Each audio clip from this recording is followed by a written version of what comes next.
Finally, someone's come to see me. Have you got any pellets left for me?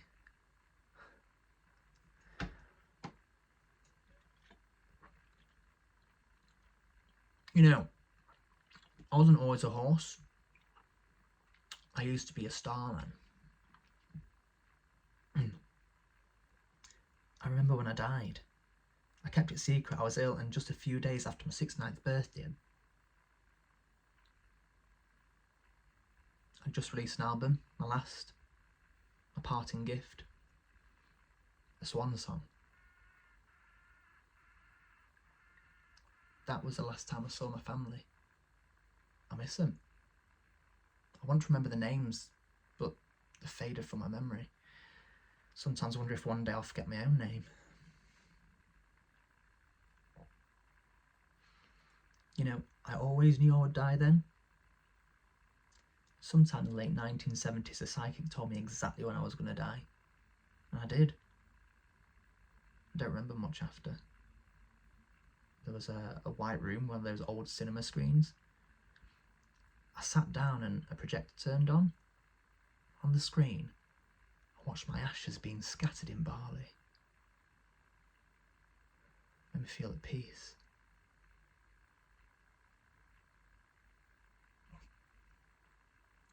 Thank you for swatting my flies away. Anyway, what was I saying? The screen disappeared, and there were these three tall figures with no faces. They told me my time on Earth wasn't anywhere close to done. I have always believed in reinvention. I've been everything from Ziggy Stardust to the Goblin King and the Thin White Duke. I asked them, do I get to choose what I become? And they responded, que sera, sera. A blinding flash of white light.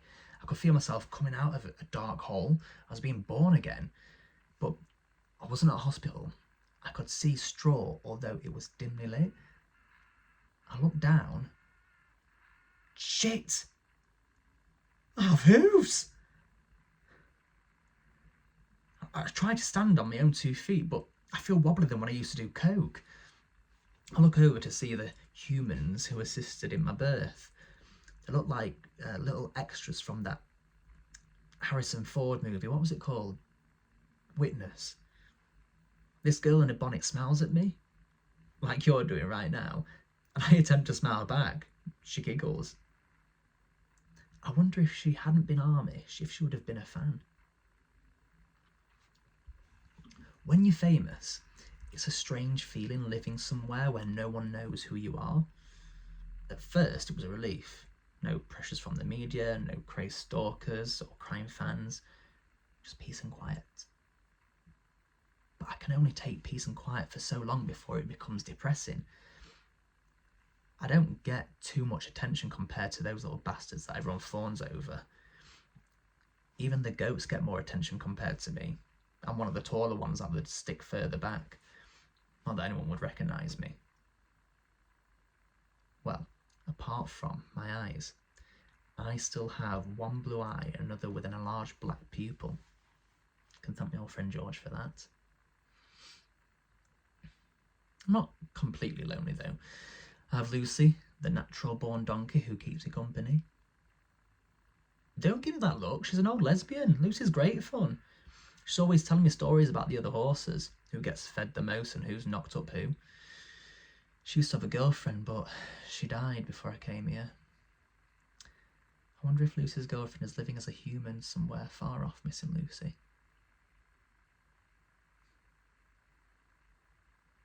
I bet you're wondering if I told her who I really am. I thought about it, but would there really even be a point? It's doubtful she's even heard of me. The Amish aren't exactly famous for the love of rock and roll. I have so many songs I'd like to get out, but it's no use. When I try to sing Humans Only Hear Whinnies, I'll give you a demo. See? It's fucking useless. The other animals, well, they are as Amish as their owners. It's maddening. There was one other person who I liked, the girl in the bonnet who smiled at me. She would spend hours brushing my fur. She used to ride me around the nearby fields. It's not the first time someone's rode my bag, but that's another story for another time. I actually loved being her horse. It's good to feel useful. Of course, then her room springer came and she decided not to come back. I wonder if she discovered my music. I miss my wife and kids. It's a strange thought knowing I may never see him again. I still remember it like it was yesterday when I met her at that party in LA. I feel as lonely now as I did before I met her. I think her name started with I.